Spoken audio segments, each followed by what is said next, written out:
Higher purpose. Your misery is your ministry. Your pain is your purpose. Your suffering is your service. Your mess becomes your message. I'm going to say that again. Your mess becomes your message. Your test becomes your testimony.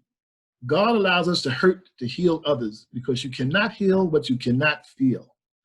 So don't let the pain of your past punish your present and paralyze your progress and purpose. Hello, Turnaround Tuesday. What I want to deal with today is your mess becomes your message. Turnaround Tuesday, we are in a mess. Right now, America is dealing with a pandemic, racial injustice, all kinds of things. We are just in a mess. And today we're going to be talking about it. Because what are we supposed to do with this mess? We have too many people with too much different information. We have a lot of bad information coming from different places. What a mess. And we need to talk about it. And we will today. Michael? Yes, thank you so much, John. My name is Michael, and today's spiritual vitamin is education is the great engine of personal development. It is through education that the daughter of a peasant can become a doctor, that the son of a mine worker can become the head of the mine, that the child of a farm worker can become the president of a great nation. It is what we make out of what we have, not what we are given, that separates one person from another. And this is from Nelson Mandela. So this is my little quote about education, which we all know is very important. Today, our discussion is going to be based on education, policing, and housing. So we're going to elaborate a little bit on the importance of education and the disparities that we see around cities such as Baltimore and all over the country. Thank you. So I'll defer to Melvin to give us an update about Turnaround Tuesday. Melvin? Thank you, Michael, and thank you, John. Hello, Turnaround Tuesday. Again, I'm Melvin, your co-director of Turnaround Tuesday. We're glad to be back another week. A couple of updates before we go into today's teaching.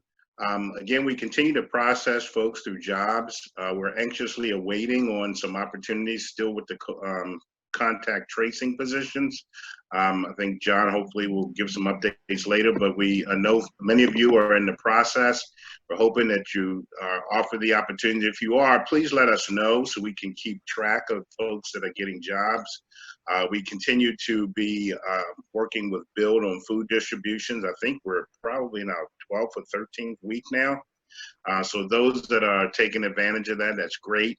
But just know Turnaround Tuesday, your family continues to be here every week. We encourage you to still go to the website to continue to take the survey if you have not taken it yet. We have not taken it down because we still want to continue to hear from folks and how you're navigating through this pandemic and other issues that are going on in this city. As you may notice, our entire team is not on the call today. It's very male heavy. It's all of our male employees. Our females are not on the call today. It's because we want to really take the opportunity today to just talk about what's going on in this world, particularly for those of us that are male and particularly African-American male. Many of you do not know, but the reason we started Turnaround Tuesday almost 6 years ago now, because we realized there was an issue around employment in Baltimore. A lot of folks were hanging on the corners in and around Zion Baptist Church, which is our East Baltimore location. And we went out on the corners and asked folks, what would it take to get you off the street to a person? Many of them said a livable wage job. I, as the one of the co-directors, really focused on people going to work. We didn't realize that there were so many other issues that many of our people, particularly our males, were going through beyond employment. And we realized that employment wasn't enough. It took me a lot longer than the other staff to realize it because I knew, in my mind, people just needed jobs. But as I reflect on how far Turnaround Tuesday has come over the last 6 years and look at the people that have gotten jobs, but not only that, but have become leaders in their community, leaders in their families, and have really taken on this challenge of really improving Baltimore as a whole. I can tell you, as an African-American male myself, growing up in a large family of about 9 kids, we struggled. Although there were times that we were doing well, but there were times when we really suffered as a family. Being one of 6 boys, you pretty much had to fend for yourself. There wasn't a whole lot of resources and a lot of things to really help you. So you really had to try to figure it out. Where today, you may have more resources, but I don't recall these type of resources when I was a kid growing up in West Baltimore, to really navigating crime different. There were moments in Baltimore where we had 300 homicides back in the 80s. But now it's a little different. It's more prevalent on the streets, and you see it more, where a lot of times people used to run from the crime, and it was in pockets. So just growing up in Baltimore was tough. It's not much better. As the father of 2 Black males, I struggled to really wonder how their future is going to be. I try to position them to be successful, but to be honest, these streets are mean in Baltimore, and we have to continue to be aggressive in how we make a difference. And I believe that Turnaround Tuesday is that force. So I started the conversation. I'm going to turn it over to one of my brothers on this call that will jump in and let us know how your experience was. So, for me, thanks, Melvin. I'm Terrell Williams, the other co-director, and we were thinking about what do we really talk about today. And as Melvin said, there's a lot going on. And I never understood what my grandmother used to say, when white people get a cold, Black folk get pneumonia. I never understood what she meant until now. It really, really comes clear for me. I always wondered, how could someone as nice as me, as loving as me, could be so angry sometimes? And I think it has a lot to do with the fact that this little Black kid growing up in St. Louis in the projects of, buildings 25 stories high, it was really frightening. I know even at 5, 6, 7, that I was very different than the white people that were 2 blocks away that, had a building that was 6 stories high. It was a beautiful building and only white people lived in it. And out of that, I think came my real anger about not being able to have the best. I always wanted the best. I wanted the best house, and we moved probably 12 times and never got the house that I was proud of. Went to 7 different colleges after going to elementary school and in middle school. From 6th grade till I graduated from high school, I did not miss one day. I was ranked number 27 out of 652 and was flunked out of the next 7 different colleges. And so I knew I wasn't dumb, but society surely told me I was dumb. And I think out of that came a whole lot of anger, because I wanted to be educated. I wanted to get out of poverty. But it seems like there was constantly these walls that prevented me, especially in my education, because my grandmother told me that was the way out for Black folk, is education. And I can remember the first school I went to, the University of Kansas. I was excited about going, and we had written our first paper. We had been about 3 weeks in, and I had always gotten great marks on my papers. I've always been pretty decent, I thought, at expressing my ideas. And there was about 20 of us in this class. And the day we were supposed to get this paper back, the teacher is prepping us, saying, you got some great papers and some not so great papers. And at the end of class, he started passing the papers out. And when he got down to 3 papers, me and 2 other people were the only 2 people left. And he said, Mr. Williams, I want you to stay back. And he gave the other people their papers. And I'm thinking, like it has always happened in high school, teacher will talk about how wonderful my paper was. And he turned to me and said, what is this? You're not going to make it here. I don't know who taught you right. I don't know where you came from, but this is not writing. It crushed me. And I would end that semester failing that class and 3 others. I would beg for another semester, and I wouldn't make it a month in the second semester because it was just overwhelming for me. And I think it set the stage for the next 20, 25 years of anger and disappointment. And it didn't add on to me for those other things. But I would love for Thomas to come and share what are one of those things in your own life that helped you to see that there was a clear difference between you and somebody else who didn't look like you as you went through one of these systems, whether it be the criminal justice system, housing, or education. Well, I started out in Baltimore City, West Baltimore, Oakley Avenue, Park Heights. And growing up in that area, I didn't even know white people existed. I only saw black folk. But my brother had gotten into a situation, and so we had to move. We moved all the way out to Baltimore County, Essex, Maryland. There was nothing but white people out Essex. And it was a great culture shock for me. So dealing with poverty, which I didn't know I was poor until I got out Essex and seen the contrast. I didn't really know I was black until I got out Essex and heard the word nigger. I didn't really think that I lacked education until people started making me feel insecure and self-conscious, and so that made me feel stupid. So these areas of my life plagued me for a while, all the way up through high school. I was good at everything I did, but education just wasn't something that caught on to me, even though I was intelligent in my own right. Now, because I was spinning and I couldn't find a connection, no ground, find out who I was as a black person, find out that I was really smart enough to compete, find out that I could actually get out of poverty through education. I found myself in a tailspin.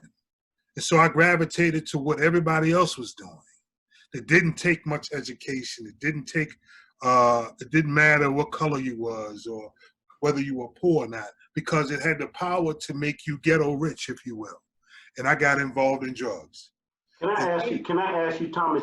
So did the group that you got into drugs with, did they make you feel differently than people in the education building or other folk? What was it about those people that drew you to them? Well, it was the money, period. Mm-hmm. It was the money, because I figured everybody was working to get money. So if this is a good, quick way for me to get money, and then it was the power, because now much of my clientele was of another persuasion. So now, rather than them having power over me, I had power over them, and I was getting their money.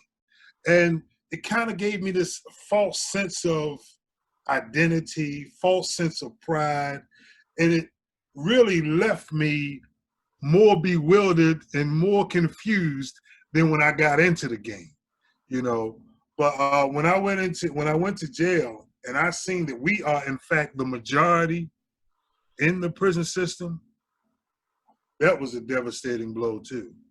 When I seen how many people were coming into the prison as a means or rites of passage into manhood, that was devastating to me. And I looked at them and I looked at my own manhood and I said, the reason why they're coming through is because I wasn't being the man that I was supposed to be. I could have set a good example for them. So, but I faced racism where people threw bottles at me, called me niggers, and got expelled from school for fighting over racism.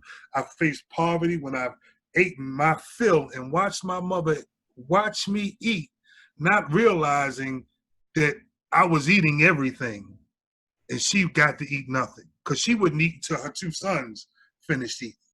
Wow. I didn't realize until I got older that, wait a minute, many nights she wasn't eating because me and my brother was eating everything, And so these are things that came to me later in life as I sat back and I, looked things over. But racism played a powerful role in forming who I am today.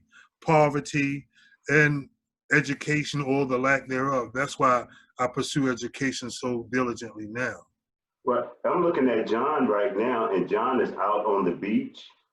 John, have you always had a beach life? Well, not really, but a wishful beach life.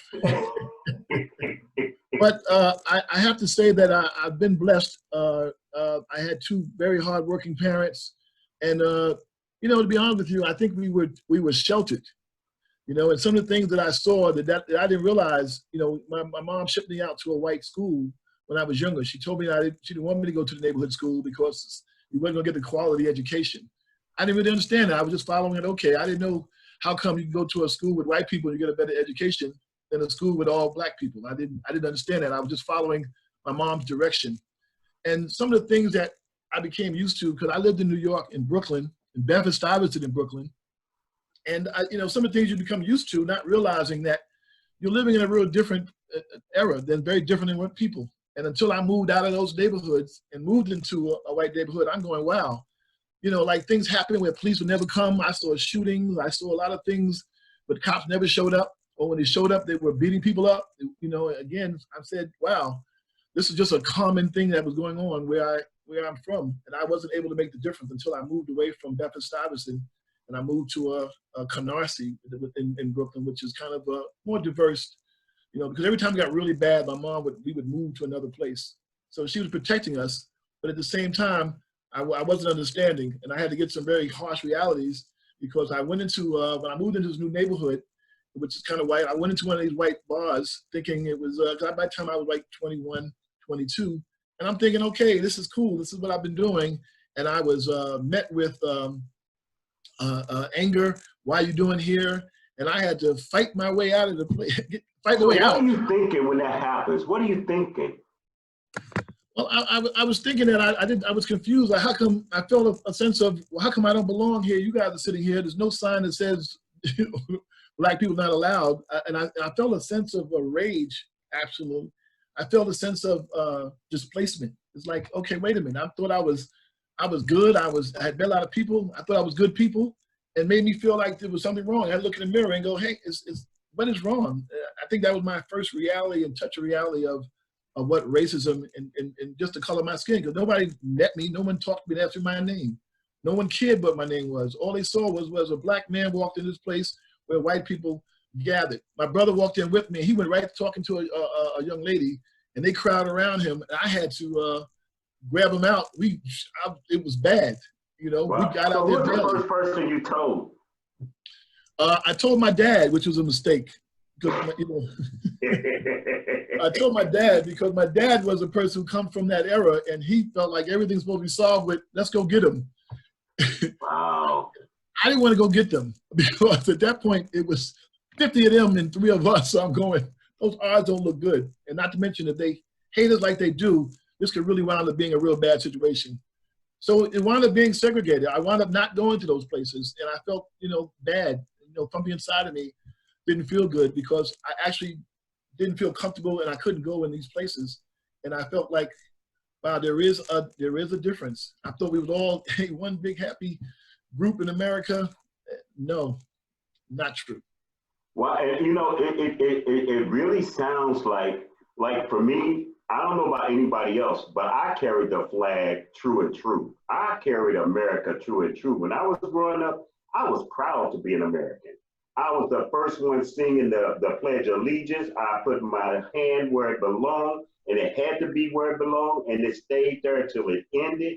And anybody who did anything against it, they had to take on me. I mean, I was like the bully when it came to the flag, because it just, I don't know, it gave me this sense of belonging and things like that. But I realized that the older I got, the lower I set. You know, I went from standing to sitting to almost kneeling, right? Because you realize that the flag is really not for you. It's really not. It's actually, you know, could be stripes against you. Terrell, how did that play? How did that play on you being in? I know you were in the Marines. You told me you were in the Marines before. No, I flunked out of college, and I didn't want to go back home because it was too poor. I vowed that once I left home, I wasn't coming back.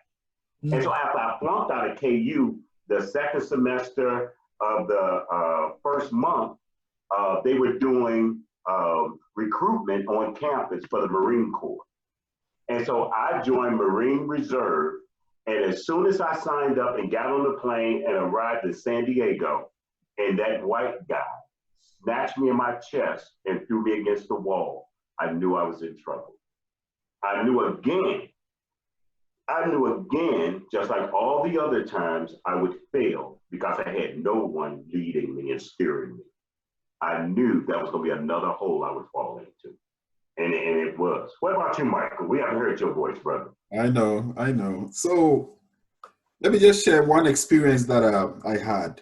Usually, I knew that the issue existed, but I never gave it any kind of thought. So about a decade and a half ago, my little sister was graduating from a school in West Virginia. So we went there to have a party with her. So on my drive there, I get into a shop and I want to buy coffee. So as soon as I get in, everybody stops and they start looking at me. And I still didn't get what was going on. I'm always smiling. Hey, hello, how are you? I didn't know what was going on. Everybody just stopped. People's hands were in places, just ready. So I bought a coffee there, all right. About 2 miles down the road, I said, I forgot to get gas. Let me get gas. And it was the same ordeal. As soon as I walk in, everybody stops. So I said, okay, maybe that's their way of life. So I keep it moving, ignorance. And then we get to I get to West Virginia. We have the party for my sister that evening. And I parked my car on the next door. This was a party in one of the professors' houses. I parked my car next door to the house. And this is so funny. I was on the street, but my left tires were on the grass for the next door neighbor's grass. So I come outside to make a phone call. And then there was a gentleman standing there in a long coat with a gun in the coat. And then he said, whose vehicle is that? I said, oh, I'm sorry, sir, it's my vehicle. He said, if you don't move the vehicle, I'll blow your head off right now. I'm like, I start shaking. I'm like, what is this? I said, sir, I'm sorry. And I rushed to the front, I've never shaken this way before. And I could see the gun. So I moved across. I almost left the party. I said, oops, my sister is back there. I have to go back. So I go around and go all the way to the other side and park. I went back into the party just shaking. So everything was over. Obviously, I wasn't taking part of the party again. That thing troubled me for a long time. And I kept thinking about it. Fast forward, in this setting that we are, in this heated moment that we are, I went out just last week with a friend to do some kind of sports. On our way back, he said, oh, can you drive my car? And I said, sure. So I was driving and I realized that I was driving below speed limit. And he's like, Mike, why are you so scared in life? Just move. Free yourself. At that moment, I said, I'm really not free. So it's a big issue. And I pray that, things that are going on will be resolved and it will ease down the tension a little bit. So these are a few of my experiences that I've had. Yeah, and see, for me, that is why I love Turnaround Tuesday and Build. It gave me an opportunity to get rid of some of that anger that I carried around all my life. Because I think for me, the anger was all about value. It was all about wanting to be valued as a human being and never playing second fiddle to anybody. I don't care who you are, what you look like, or anything like that. I'm just as good as you. If I get the skills to do whatever, I'm going to give you a run for your money. And just the idea that I walk into a place and there's a look of disdain on someone's face just sickens me. And it's always been a part. I tried my best for many years to not look at people, not look at their faces, because I didn't want to carry the feeling that comes along with the expression, on their faces. And so Turnaround Tuesday and Build help me understand that you don't have to be powerless. You don't have to feel powerless. You're only powerless if you think that it's only happening to you.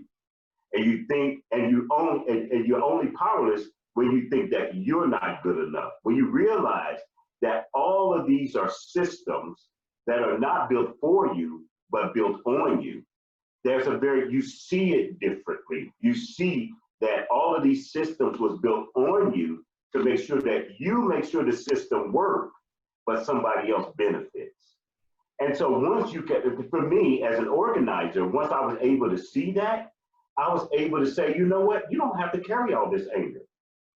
Have y'all ever looked at watching the TV and somebody does something real bad? What are you hoping? Happens to that person at the end of that movie. What do you think if the police, let's say that it's the news is on, right?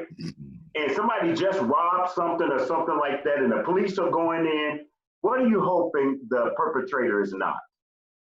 Black. Black. Please don't be black. Please don't, right? And I wore that for many years of my life. Many years. I don't say that anymore. Because just like white folk, black folks should not carry that burden. Because I'm sure white people are not saying, I hope they're not white. I don't think that's the case. I think that's the case of a hurt people, right? You know, in housing, I've dealt with this thing. In education, I've dealt with this thing. And don't even mention policing. In my first weekend in Baltimore, I got arrested. Mm. I spent 2 days in jail in Baltimore, my first visit, and my wallet was stolen, my money was taken, and my beautiful herringbone $1,200 necklace was taken by the police. And so those are the kinds of things that I think people don't understand, that it's a part of the everyday existence for us. It's the everyday existence just trying to survive, just on survival mode. And again, that's why I like Turnaround Tuesday, because what Turnaround Tuesday does, it can teach the world, it can teach Baltimore, it can teach Maryland that we're all people. And the reason why, you know, a lot of our counterparts have the kind of suffrage that we're having, I think, because in my case, if I had a rich uncle, a lot of the things I could have jumped over. You know, if I had a rich aunt, a lot of things I could have jumped over. I could have got past school. I could have gotten a tutor. My mother didn't have $2, so I couldn't ask for a tutor. You know what I mean? It's that kind of thing. So tell me this, we got about 3 minutes left. I would love for each one of us to just talk about, what is the one thing you would love to see change? What is one thing that you would take part in changing? And you can take a minute to think about it.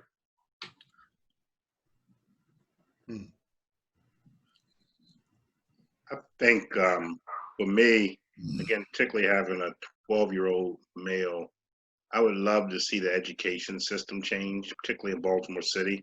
I think our kids are so far behind the 8 ball that their opportunities of competing, you know, beyond high school, I think they're already behind. And I mean, this pandemic isn't helping. Where now that the technology, they're lacking the technology that other organizations, other school systems have. So I would love to see our kids at a more equal footing that gives them an opportunity to be successful later. I mean, I've lived 56 and 9 months years of my life. You know, I want to look out for my kids and my grandchildren. And I think the school system is where we have to start. What about you, Michael? I'll say also education for me, because you all know how passionate I am about education. One of the people that I talked to a couple of weeks ago said she's having a really tough time because she doesn't even know how to use a computer, but then she has to help her daughter to get online to take classes. I mean, this pandemic has made a lot of issues that we have in our cities and towns very prevalent. So my prayer is that these problems can be solved and the rightful aid can be brought to people that need it. There's so many disparities that, you know, goes on to affect communities of less privileged communities. And we all know that education is a foundation. You need that foundation to do something wonderful to yourself. So that's where I will focus my energy on. John. I would love to see our community getting along better with our police. Right now, it is a separation. There's no trust. And we have so many unsolved situations because people are afraid to talk. They don't trust the police anymore. I would love to see the change from back in the day when I was younger, where Officer Friendly was people we called Officer Friendly. He would be the guy in the neighborhood everybody knows, and he would be the guy you first one call if there's a problem. Now that's the last person you call. You know what I mean? I don't know where the Officer Friendlies are anymore, and I want to see our community, because again, these are things, these crimes, these shootings, and this mess is happening in our communities, in our next door neighbor. We see them.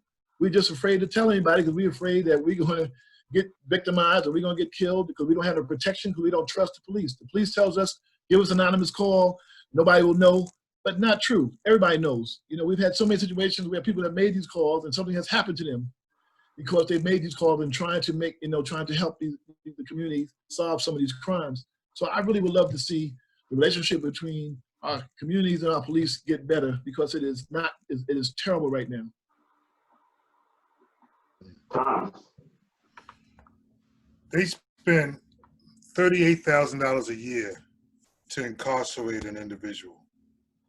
I would love to see them spend $38,000 a year to educate a child. They only spend a third of that. And while speaking about incarceration, I would love to see a transforming of sort of the judicial system in regards to incarceration. Everybody knows it's a big warehouse. I think there's things that can be implemented in that system that could make a person come out better than when he went or she went in. And everybody knows what those things are, but it's not being implemented. So it's purposefully created to make people worse when they come out, so that the recidivism can continue on. 70% of the people who get out of jail 3 years later are back in jail. That's incredible. Education alone will drop the recidivism rate down to 25%. So you implement other things and you can pretty much wipe out the recidivism rate. But it's not happening. So I would like more money to be given towards education versus incarceration. And while incarcerated, I would like the system to be more transforming, if you will, of the people that are there. So what I've learned is this: everything in a democracy is about self-interest. And while we say systems are broken, they are not. I don't believe they're broken. I think it's all about self-interest. It's all about where you sit in the system. The question is, where is your place in the system? In the housing system, if you happen to have money and you happen to be black or white, you can take a more advantage. If you happen to be white, you ain't got no problem, because you can live anywhere you want to live. You can come live in a black neighborhood. But it is hard for a person that look like me to go live in an all-white neighborhood. That's a difficult task. And so for me, it's all about self-interest. And if these systems that are working well for one group and not working well for the other, for me, it's called a broken system that has to be totally redone so that it includes everybody. And what I've learned in organizing, you start with self-interest. And so when I look at the police, and I heard John say that's about relationship, I don't want to demand that the community has a good relationship with the police. I want to demand that the police has a good relationship with the community, because it has the responsibility. It has the guns. It has the belt. It has all the things that we have given it and the authority. No other institution do we count on the customer to be the giver. No other institution. It is always on the institution to be the example of the service they're going to provide for the customer. Only in policing, when it comes to Black people, do we talk about, oh, they're out of relationship. No, they're not accountable. It's about building a system that's accountable to the community, and then those people can make those calls. We could talk about housing, and when we talk about self-interest, the self-interest of redlining was white folk keep the good houses and leave the Black people in the city. So we redlined them so they can stay in the city. So again, a system that was designed this way to work for those that they wanted to work for. Education, same thing. We're gonna, and so since the Black people want to go to school with us, we're gonna attach education to property taxes. And so now, if you're in a poor area, you're gonna have a poor school, because your ability to educate your kids is based on how much money you got in your purse. And so all of these systems have to be reimagined. And I just want to say thank you to you all, because one of the things that have come out of the great work that we've done at Turnaround Tuesday, we had a women's group be built, and we has led that. And now we are in the process of building a men's group, because we realize a lot of our men, what I think, we are absolutely from the beginning pushed not to feel. We're not, Black men are not to feel. We're not to have a heart. We are bred to be stones. And so I think that we can build a men's group of hearts where men can love and feel comfortable to love, so that we can change some things, because there are some things that can be changed. And for Black folk, we know that we bring all of our white allies and Asian allies and brown allies, but we got to lead the charge. The charge has to be led by us. And I'm so glad that I'm with these four brothers, so that we can lead a charge here in Baltimore with Turnaround Tuesday. And I know there are great leaders in Turnaround Tuesday that want to lead it with us. So I thank you all for this conversation, and I think we should have more of these, and maybe we should have it with some of our participants.